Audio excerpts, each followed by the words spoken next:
할렐루야. 오늘도 예배하러 오신 여러분들을 하나님이 기뻐하시고 사랑하시며 은혜와 복을 풍성하게 부어주시기를 축복합니다. 어느덧 거리에 나가보면 단풍이 울긋불긋 아름답게 물들어 있는 것을 보게 되어집니다. 그 단풍을 보면서 늘 참 신기하다 하는 생각을 합니다. 어떻게 나무가 때가 되면 저렇게 빨갛고 노랗고 갈색으로 아름답게 물을 들일 수 있을까? 사람이 여러분 그 그림을 그려낼 수 있을까요? 참 보기에 아름답고 좋은 모습들인데 하나님의 작품입니다. 하나님이 가을이 되면 여러 가지 색깔로 아름답게 그림을 그리고 싶으신가 봐요. 그래서 참 멋진 그림들을 그려서 우리에게 선사해 주시는데 하나님이 만드신 작품 중에 최고의 작품이 사람입니다.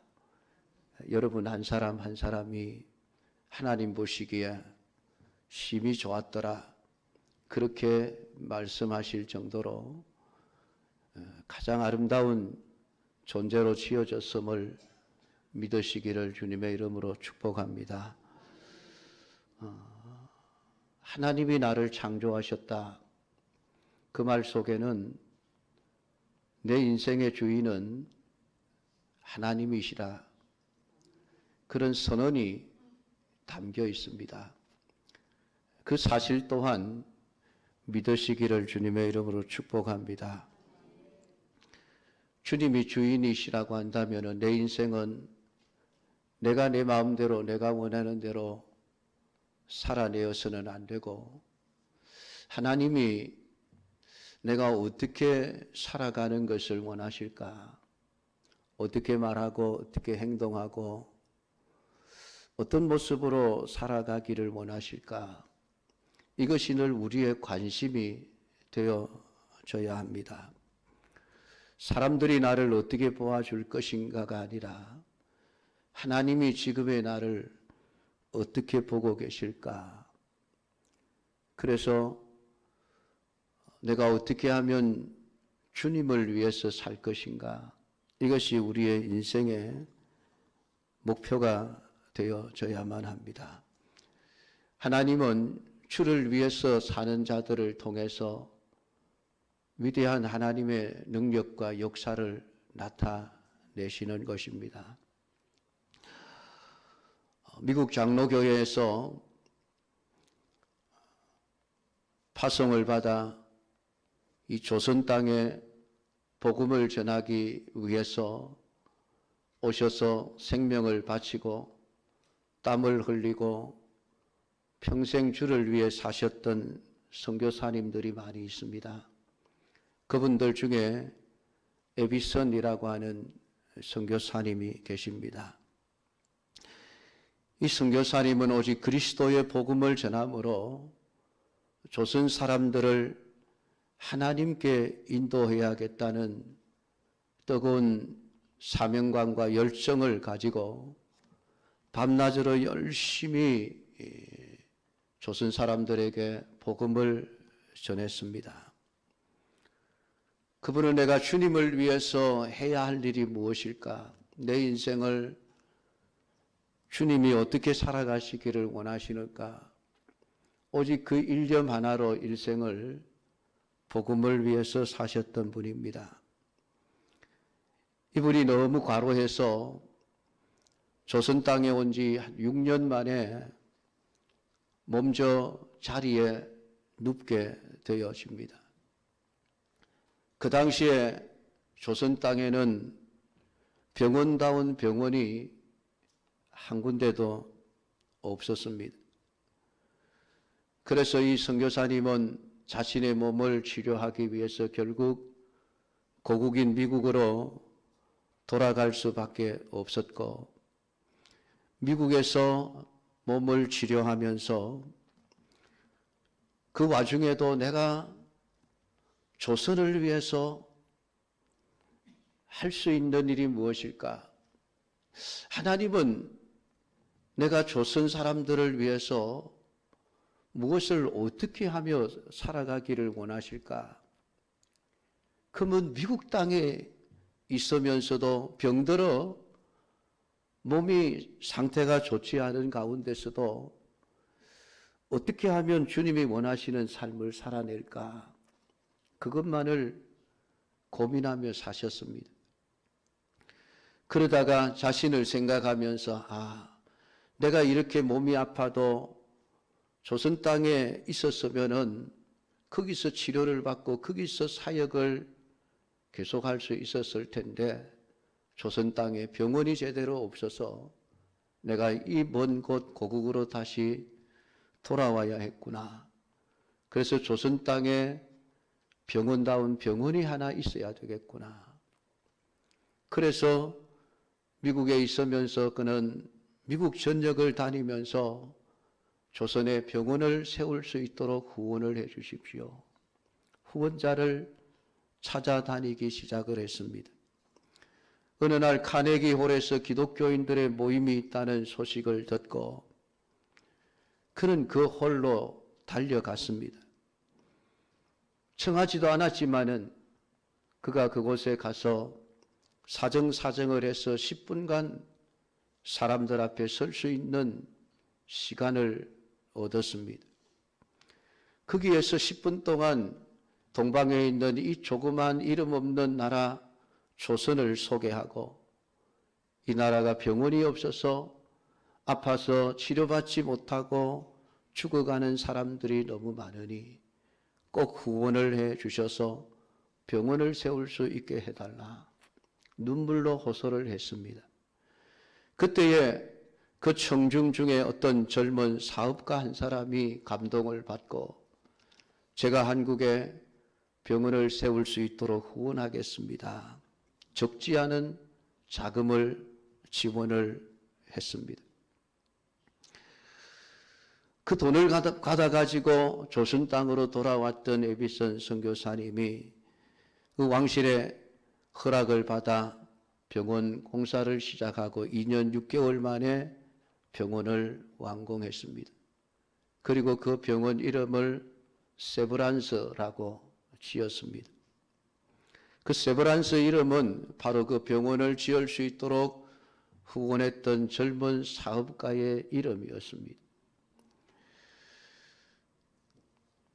그로 인하여 조선 땅에 병원이 세워지고 많은 사람들이 치료받지 못하여 죽어가던 상황에서 치료를 받고 몸이 회복되어지고 건강을 회복하는 이러한 놀라운 역사가 일어나게 되어진 것입니다. 평생을 내가 주님을 위해서 내가 무엇을 하며 어떻게 살아야 할 것인가, 그것을 생각하며 살았던 위대한 선교사님을 통해서 우리 한국 땅에 위대한 하나님의 일이 이루어졌던 것입니다. 목회자로서 우리 성도들에게 바라옵기는 하나님이 여러분 한 사람 한 사람을 통해서 하나님이 하시고 싶은 위대한 일들을 이루어 가시는데 쓰임받는 주님의 일꾼들이 되기를 주님의 이름으로 축복합니다. 오늘 우리가 읽은 로마서 14장 말씀에는 로마 교회가 안고 있었던 문제 하나를 이야기하고 있습니다. 음식 문제였습니다.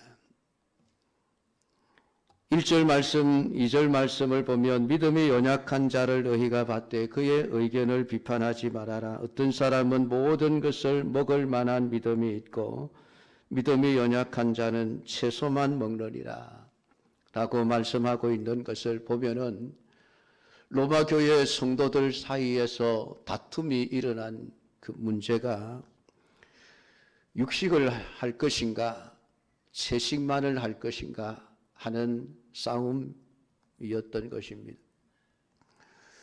요즘도 이 문제를 가지고 많은 사람들이 토론을 하죠.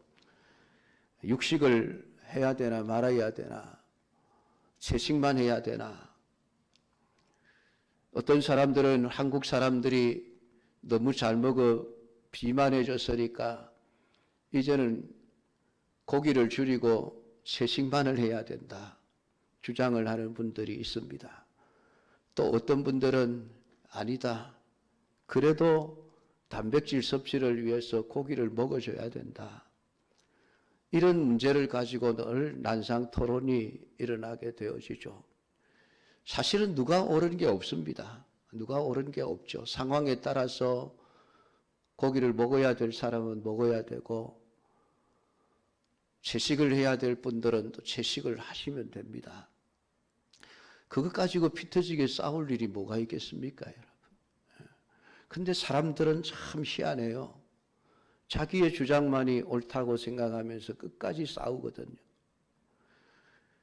오늘 이 시대는 건강 문제를 가지고 뭐 육식이냐 채식이냐라는 것을 가지고 싸우지만은 로마 교회 성도들의 싸움은 건강 때문이 아니었습니다. 그 당시에 우리가 학교 다닐 때 읽었던 그리스 로마 신화 책을 보면은 얼마나 많은 신들이 등장합니까? 그 로마에 그 수많은 신들을 섬기는 신전들이 세워져 있었습니다. 지금도 뭐 엄청난 유적들이 많이 발굴이 되어져서 지금 구경을 하고 있는 그런 것을 보게 되어지는데, 그 엄청나게 많은 신들을 섬기는 그 수많은 그 제물들, 신들에게 드린 그 제사 음식들, 그 고기들이 다 소비가 되지 못한 채 다 시장으로 몰려 나오는 것입니다.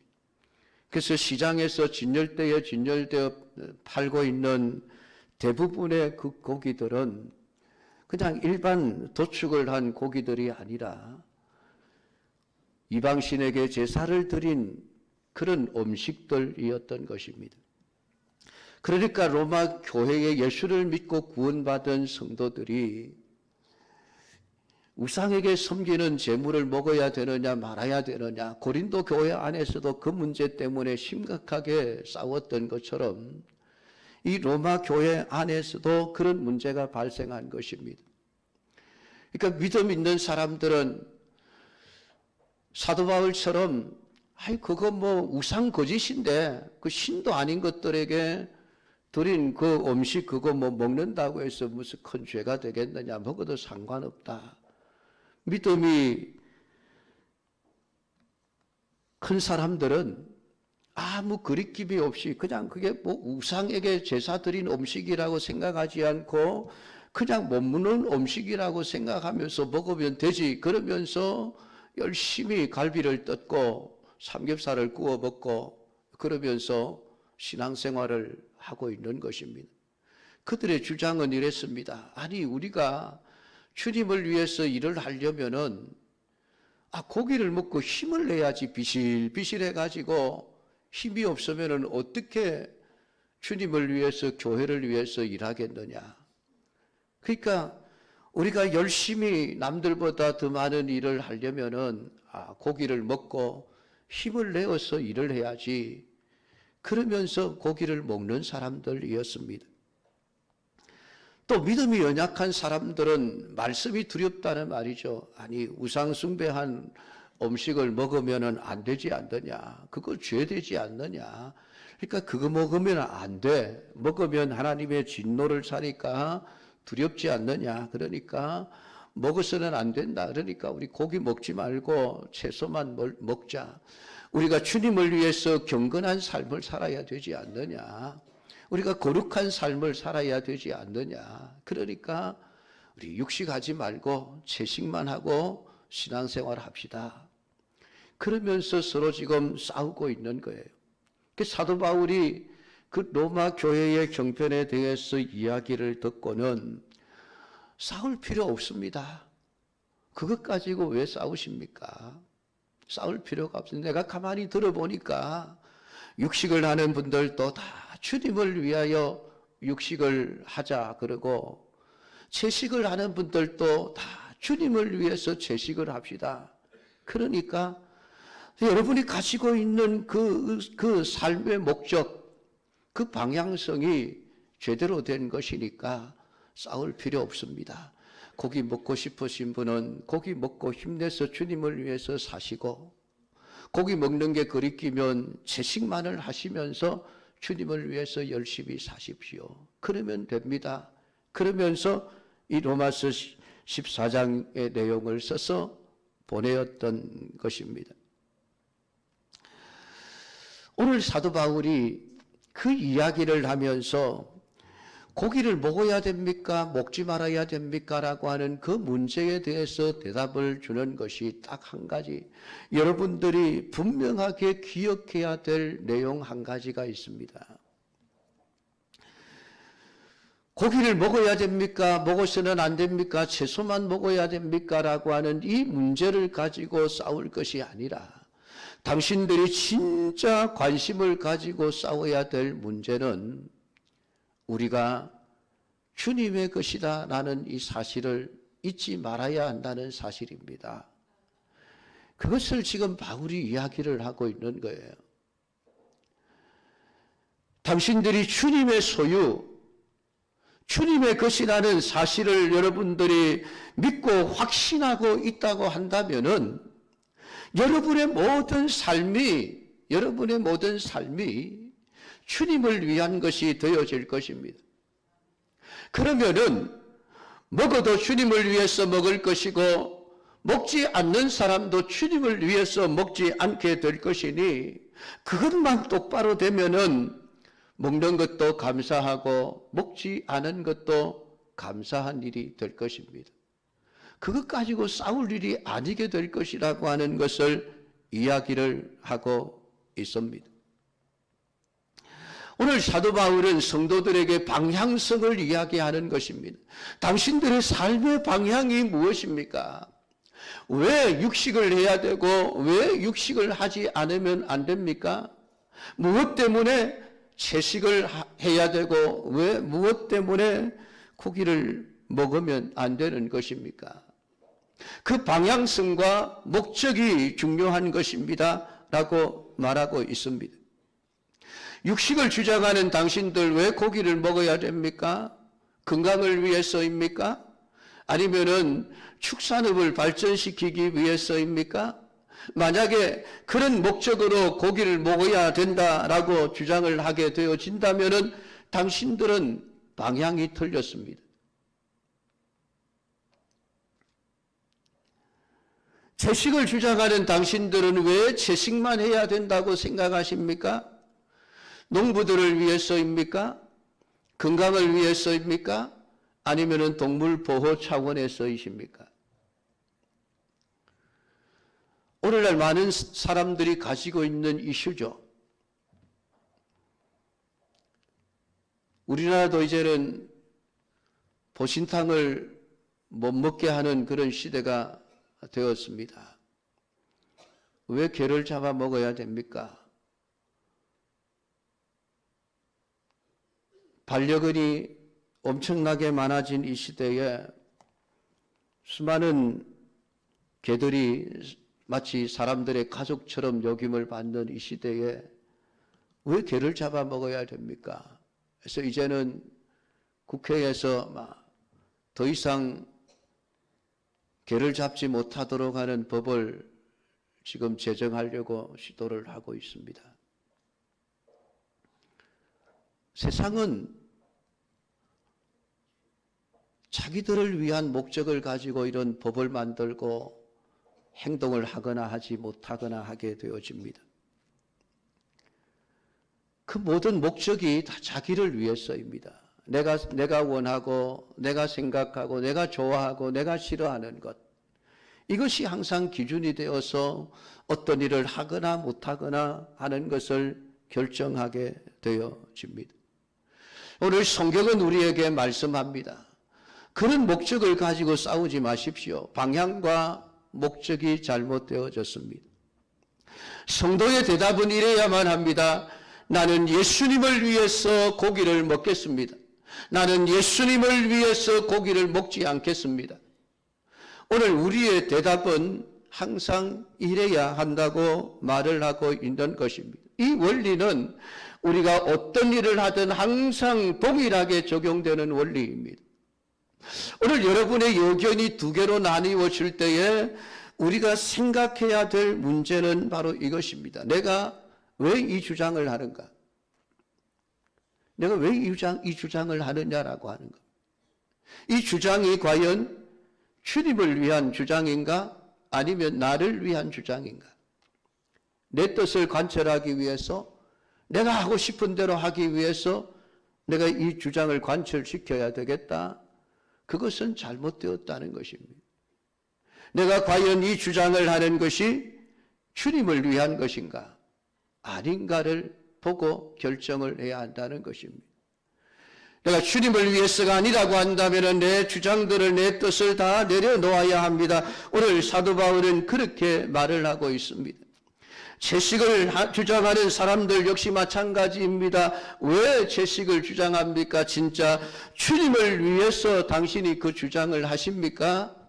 아니면은 당신 자신의 뜻을 관철시키기 위해서입니까? 당신을 위해서 그런 주장을 굽히지 않는다고 한다면 그 주장은 잘못되었습니다. 당신이 채식을 주장하는 것이 주님을 위한 것이어야만 합니다. 라고 말하고 있습니다. 두 사람들 다 주님을 위한 것이라고 하면 결국 싸워야 될 이유가 사라지는 것입니다. 나는 나대로 주님을 위해서 고기를 먹고 힘을 내어서 주님을 섬길 것이고, 나는 나대로 주님을 위해서 채식만을 하면서 주님을 위해서 살겠습니다. 그렇게 살아가시면 된다는 이야기죠. 그러니까 내가 무엇을 할 것인가 하는 것보다 더 중요한 것이 내가 이것을 왜 해야 하는가라고 하는 것이 중요해져야 한다는 이야기입니다. 여러분들이 어떤 일을 하고자 할 때마다 항상 앞서야 될 것이 내가 이 일을 왜 해야 하지? 우리 은광교회가 이 일을 왜 해야 하는가라고 하는 것입니다. 사람을 위해서라고 한다면 해서는 안 되는 일이죠. 우리가 이 일을 주님을 위해서 반드시 해야 되는 일입니다라고 하는 결론이 선다면 죽어도 그 일을 해야 되지요. 그런데 대다수의 교회들이 이 문제를 가지고 싸우는 것이 아닙니다. 다 자기 주장을 관철시키기 위해서 싸우죠. 내 주장이 옳으니까 내가 원하는 대로 해야 돼. 내가 하자는 대로 해야 돼. 그러니까 싸움이 그칠 수가 없는 것이죠. 왜요? 두 사람 다 옳으니까.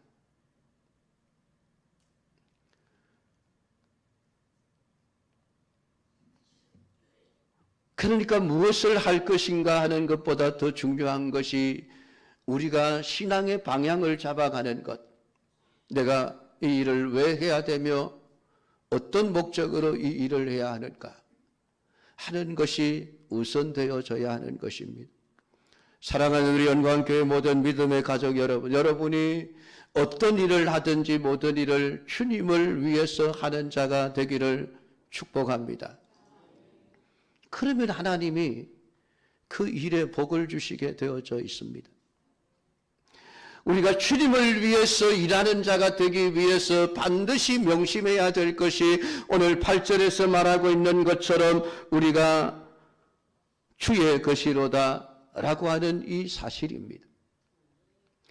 여러분이 주님을 위해서 살고자 한다면은 내가 주님의 것이라고 하는 이것이 분명해져야 합니다. 이것이 분명하지 않으면은 우리는 주님을 위해서 살 수가 없습니다. 나를 위해서 살게 되어지죠.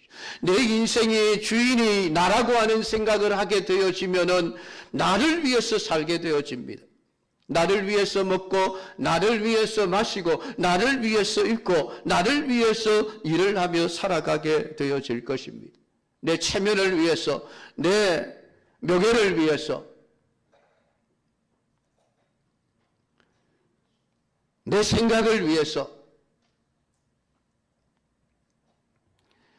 오늘 사도 바울은 먹는 것을 가지고 서로 주장하고 있는 이 로마 교회 성도들을 향해서 당신들이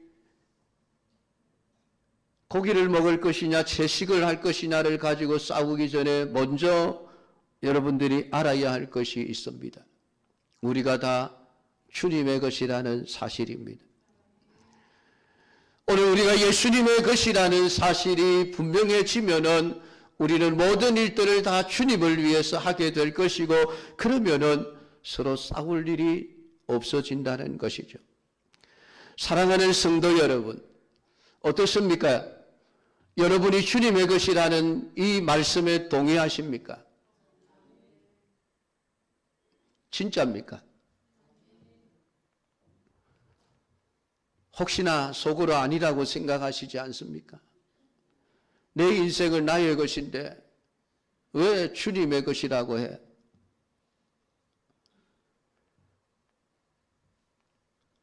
혹시 속으로 고개를 가로로 흔들고 계시는 분은 안 계십니까?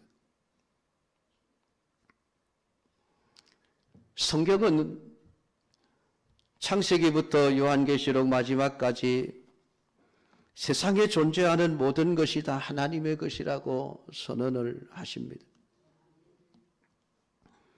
우리가 교동문을 읽었던 시편 24편도 세상에 존재하는 모든 것들이 다 하나님의 것이라 선언을 하고 있습니다. 왜 하나님의 것입니까? 하나님이 창조하셨으니까 하나님의 것이죠. 하나님이 만드셨으니까 당연히 주인은 하나님이십니다. 여러분 스스로가 어떤 물건을 하나 만들어 놓고 모았는데 누군가가 옆에 있는 사람이 와서 이건 내 거야 하고 가져간다면 여러분 기분이 어떨까요? 기분 나쁘겠죠? 아니 내가 만들었는데 내 것이지 왜 당신 것이라고 주장합니까? 아마 끝까지 내 소유권을 빼앗기지 않으려고 싸울 것입니다. 하나님이 그러셔요. 하나님이 성경을 통해서 이 세상은 내 거야 선언하시는 것은 인간들이 이 세상을 하나님의 것이 아니라 자기 것이라고 주장을 하기 때문에 그렇습니다.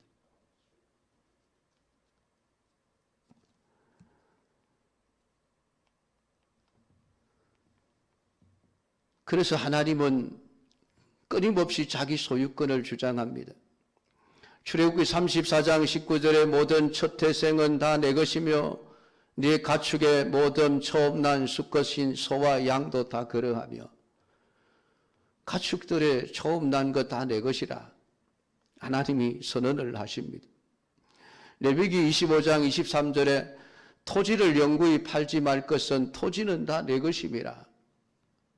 이 땅에 존재하는 땅이 하나님의 것이라고 선언을 합니다. 그래서 이스라엘 백성들에게 희년이라는 제도를 만들어서 지키라 하십니다.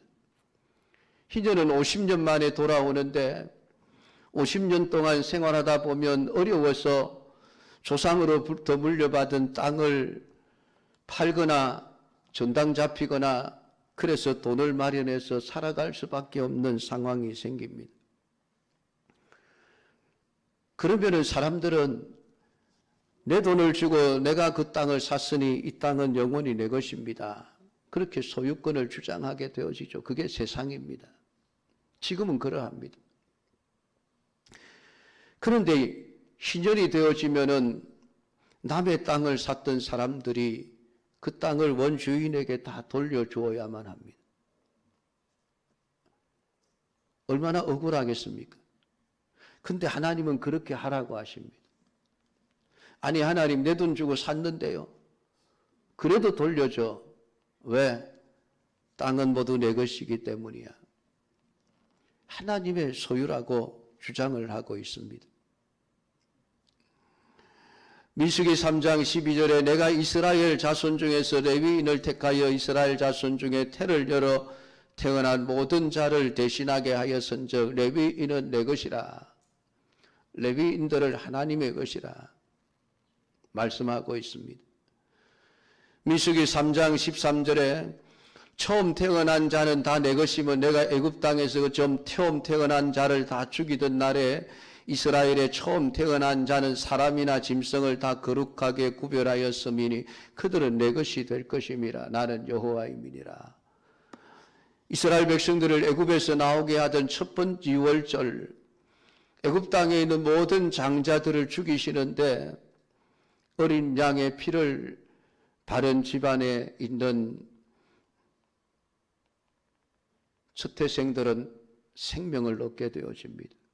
그때부터 하나님은 이스라엘 백성들 너희들 집에 태어나는 첫 아들은 다 내 거야.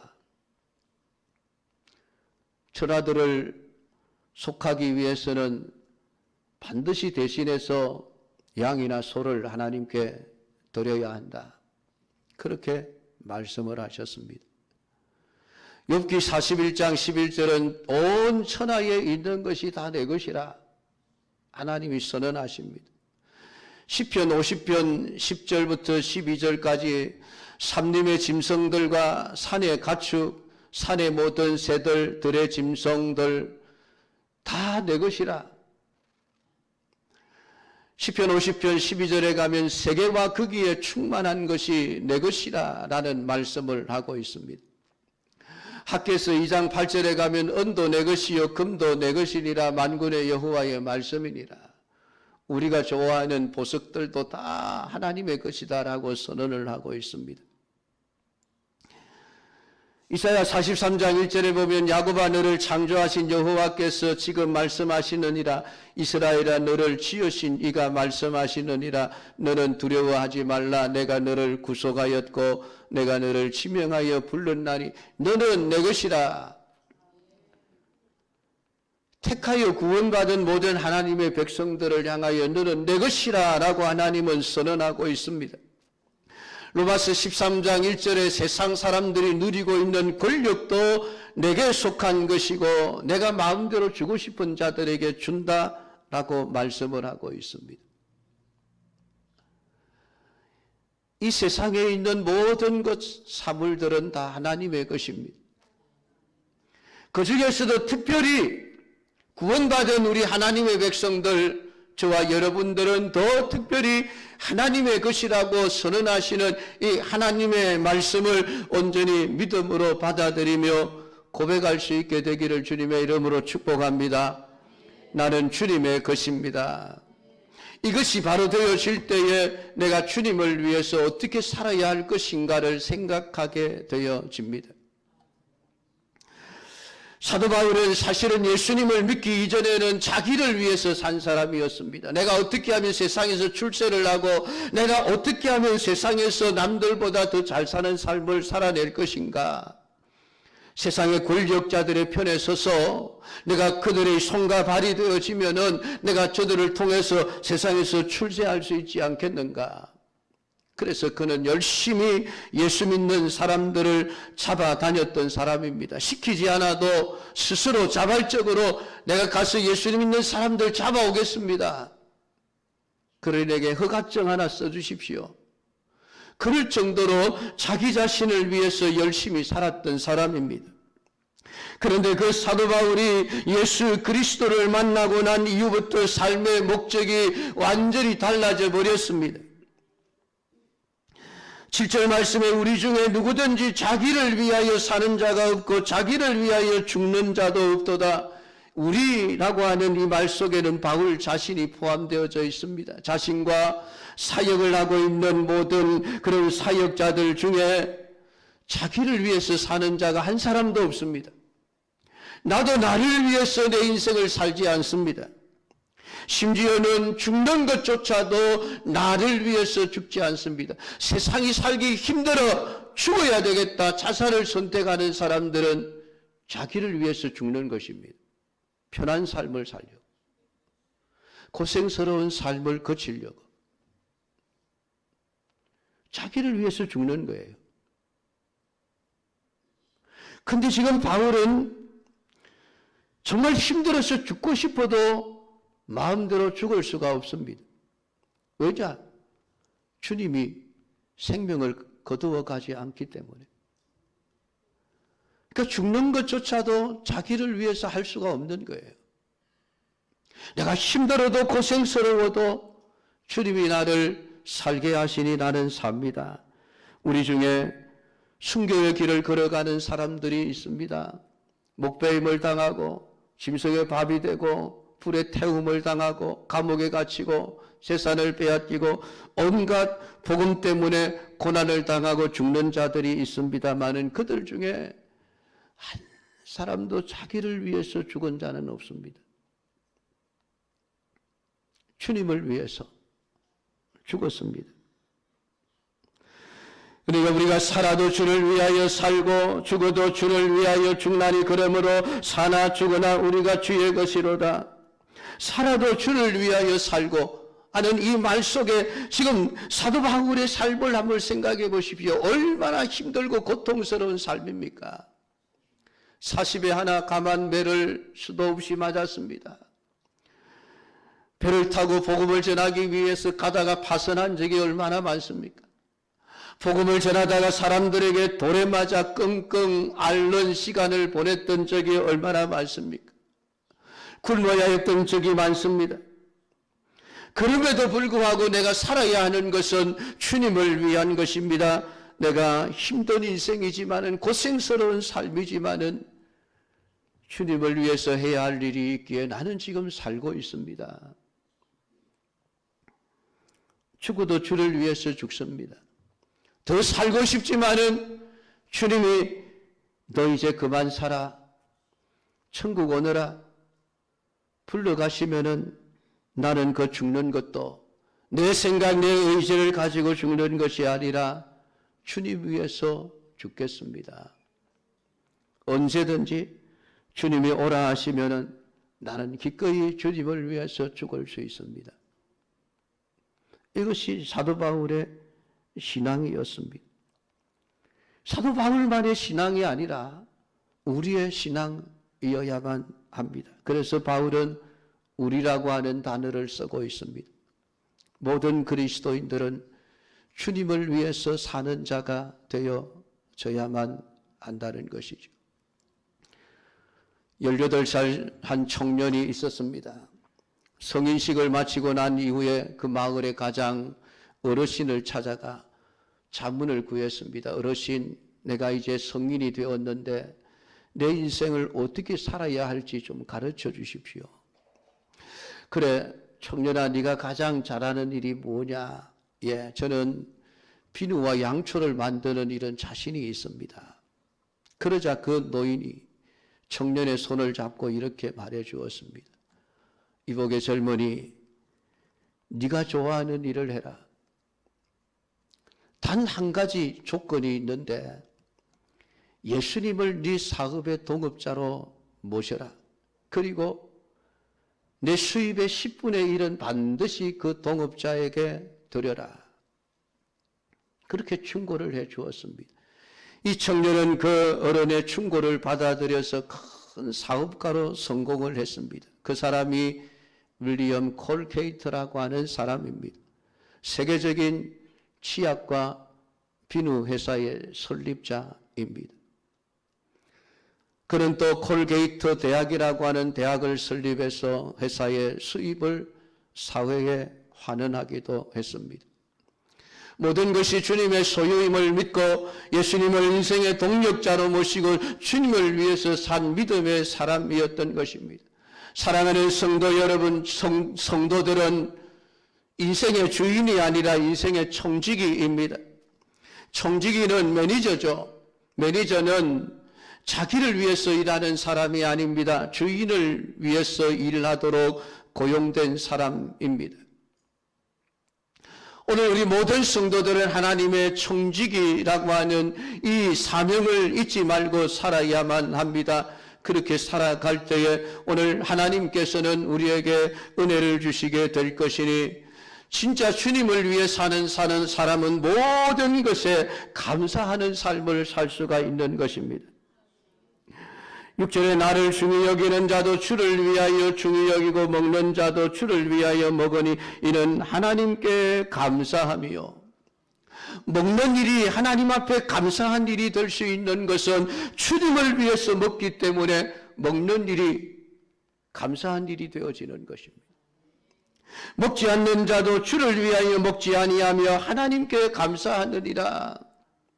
먹지 않는 일 또한 하나님 위해서 하는 것이 될 때에 그것이 진정 감사한 일이 되어진다고 성경은 말씀을 하고 있습니다.